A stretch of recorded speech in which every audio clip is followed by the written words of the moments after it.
Rogamos, Señor, que la práctica de las buenas obras nos permita salir al encuentro de tu Hijo, que viene hacia nosotros, para que merezcamos estar en el reino de los cielos junto a Él. Esta es la oración colecta de este primer domingo de Adviento, de este nuevo año litúrgico del año C, y ya con esta oración, la Iglesia nos da el sentido del Adviento. Viene el Señor Jesús. Eso es lo que nos recuerda el Adviento. Y el Adviento entonces nos dice una característica importante de nuestro comportamiento. Salgamos al encuentro de tu Hijo. Salir al encuentro del Señor. Esto es el Adviento. Y entonces, ¿cómo hacer esto? Pues la liturgia nos ayudará en todo este tiempo de preparación para llegar hasta la Navidad, ¿ya? Este año litúrgico es caracterizado por el Evangelio de Lucas.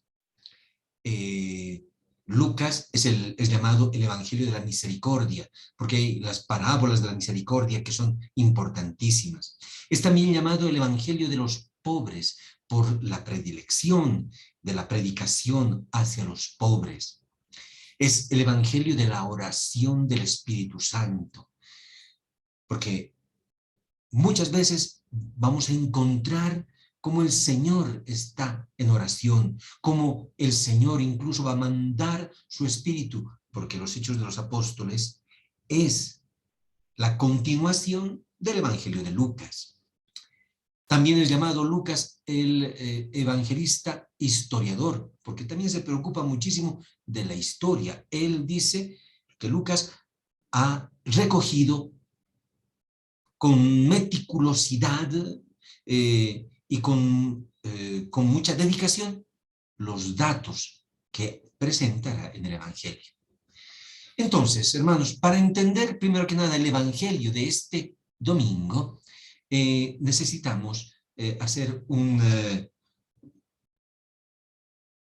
una visión rápida a la primera lectura, porque la liturgia por algo nos ha puesto este texto. La primera lectura dice, es del profeta Jeremías, capítulo 33. A ver, el contexto de este profeta es, ya cuando está en el capítulo 33, su contexto es el tiempo del exilio. Jeremías es uno de los que ha vivido antes del exilio y luego durante el exilio. El exilio es uno de los dramas más grandes que ha vivido el pueblo de Israel, ¿ya? Y esto se refleja en toda la historia, porque el templo fue destruido, porque otros pueblos, especialmente el pueblo babilonio, se ha demostrado más fuerte. E incluso muchos han pensado, entonces los dioses de los babilonios son más fuertes que el Señor. Problema, crisis. Muchos entraron en crisis. Y el problema de todo esto es de que entrar en la crisis luego uno pierde la esperanza. Y uno camina como un exiliado, es decir, cabizbajo. Y se deja llevar, entonces pierde la esperanza. Parece que los dioses nuevos tienen más fuerza y entonces la crisis hace que uno actúe como dice la moda. En ese contexto, el profeta Jeremías, dice una palabra bellísima. Yo cumpliré la promesa que pronuncié acerca de la casa de Israel. Así comienza. Y a la casa de Judá. En aquellos días y en aquel tiempo haré brotar para David un germen justo, y él practicará la justicia y el derecho en el país. En aquellos días estará salvo Judá y Jerusalén habitará segura. De esta manera, entonces, Jeremías transmite la esperanza que viene del Señor, porque el Señor dice, yo cumpliré la promesa. esa promesa que la hice al pueblo de Israel, a la casa de Israel, yo la cumpliré. Imagínense, hermanos, esta palabra tiene un poder enorme. Los verbos de este texto están en el futuro, porque es lo que hará. Y en efecto sucederá esto. Jeremías, cuando está el pueblo en esta situación de crisis, de desesperación, sin esperanza, recibe una palabra de parte de Dios para anunciar la esperanza. Entonces, con esta explicación de la primera lectura, podemos entender el Evangelio. El Evangelio, primero que nada, presenta unas señales dramáticas. El sol, la luna y las estrellas y la tierra, los pueblos, bueno, todo eso cambia. Y parece que están presas de la angustia ante el rugido del mar y la violencia de las olas. Los hombres, esta es la parte que hace pensar a todo este drama, los hombres desfallecerán de miedo ante la expectativa de lo que sobrevendrá al mundo, porque los astros se conmoverán. Esta es la descripción que hace Lucas en el capítulo 21. Ahora, atención, en este contexto dramático, semejante al que ha vivido el pueblo en Israel, porque también Israel, el pueblo de Israel, después de Cristo, con Cristo y después de Cristo, van a vivir otro momento así dramático. El año 70 después de Cristo, la destrucción total del templo de Jerusalén. Jerusalén va a ser destruida y el templo también. Pero ante esta situación dramática, en ese contexto, aparece el Señor. El Evangelio dice, entonces se verá al Hijo del Hombre venir sobre una nube, lleno de poder y de gloria. Esta es la buena noticia. La buena noticia es que Dios cumple su palabra, no nos abandona.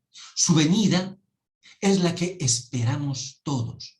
Su victoria es esa victoria sobre la muerte, sobre el miedo, sobre los engaños. Ahí aparece el Señor. Y esta es la buena noticia que anuncia el Evangelio, que es el Señor el que viene. Muchos pierden la esperanza porque dicen, ¿dónde está? No aparece. Viene el Señor y aparece y nos invita a esto. Entonces la liturgia nos invita a ir a su encuentro. Esto lo aplicamos a nosotros, para nosotros. Nosotros también vivimos ante dramas y fracasos. Y muchas veces podemos estar así, sin esperanza. La descripción, ¿cómo es una persona que no tiene esperanza? No sé si tú o yo estamos viviendo sin esperanza. Es interesante que caminan arrastrando los pies, uno que camina así. Y luego otro signo de que ya no tiene esperanza, ya no se lava.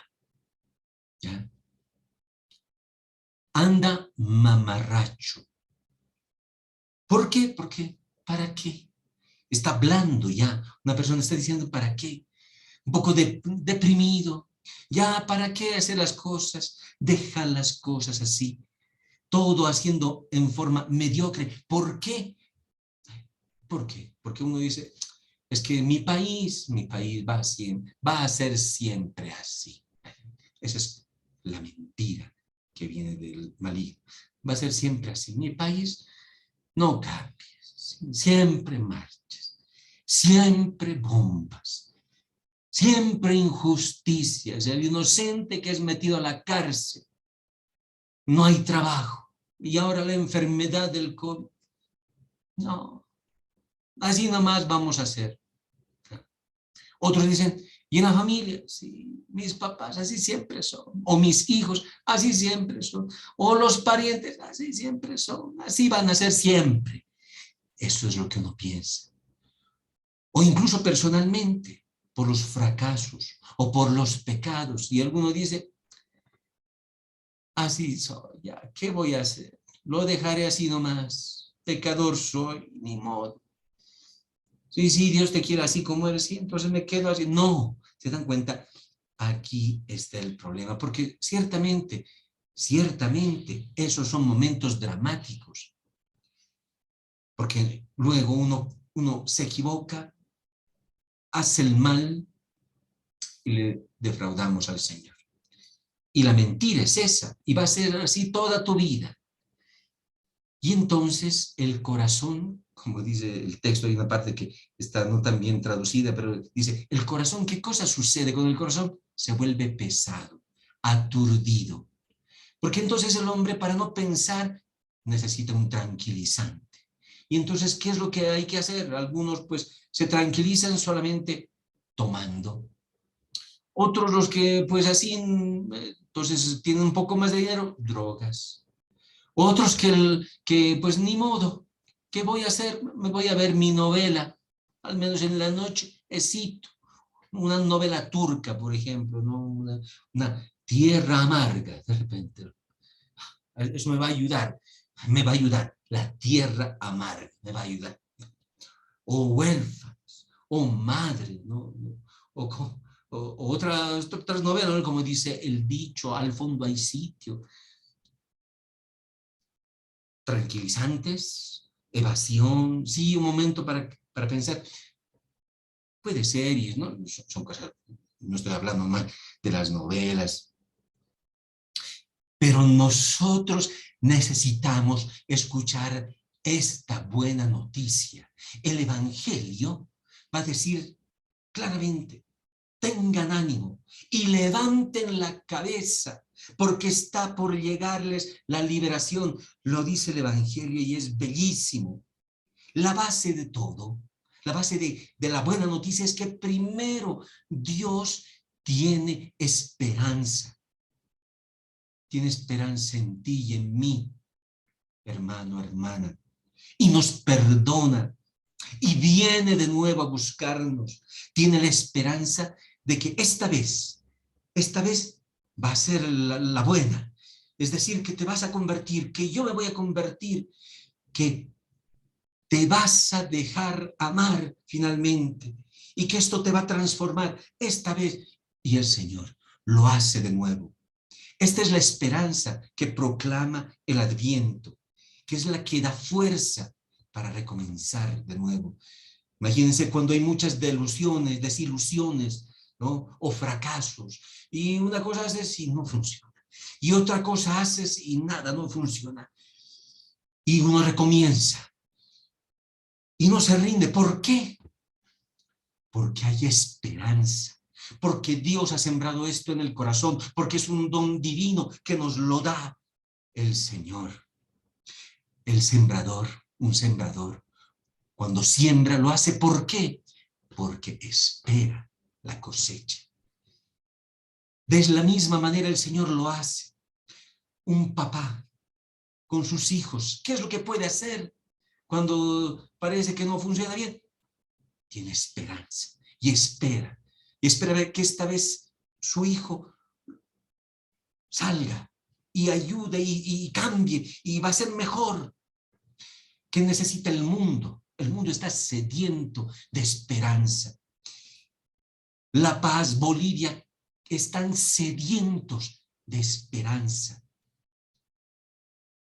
Porque por la esperanza, entonces uno hace buenas obras y las hace desinteresadamente.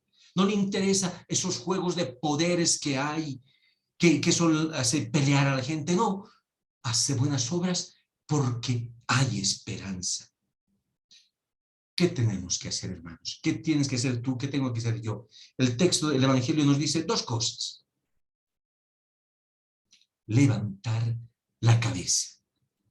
Dejar de mirar al mundo o dejar de mirarte a ti mismo, ¿no? Y que pobrecito y que ni modo, así soy y no me han querido.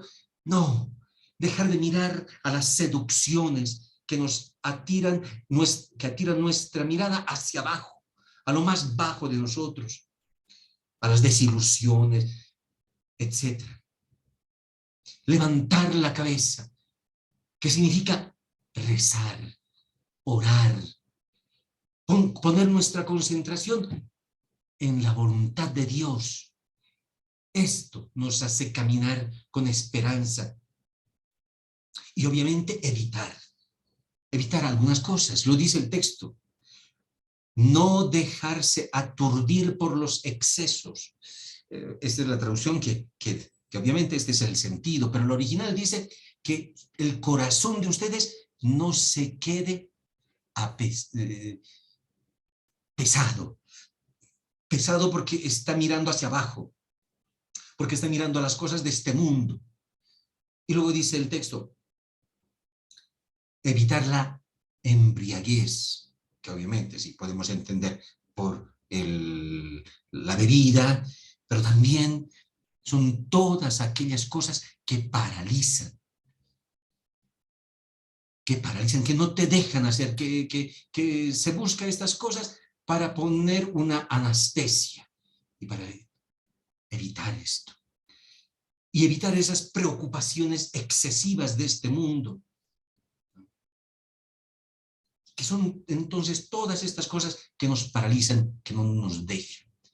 El Salmo responsorial es bellísimo, que dice, a ti, Señor, elevo mi alma, que quiere decir, levanto mi cabeza. Muéstrame, Señor, tus caminos, enséñame tus senderos, guíame por el camino de tu fidelidad, enséñame, porque tú eres mi Dios y mi Salvador. Es el Salmo que hemos recitado.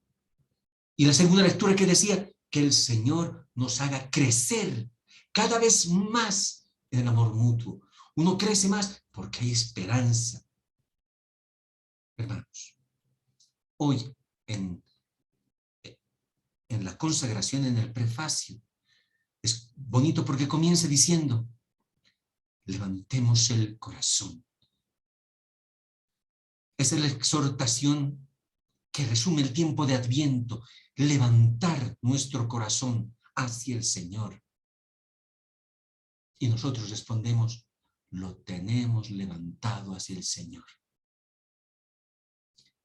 Hacia Él vamos, que vayamos a su encuentro, porque es el Señor el que nos hace vivir de la esperanza, nos atira, porque todo parte de este amor, del amor que el Señor nos ha confiado. Que el Señor les bendiga y que tengan un buen Adviento.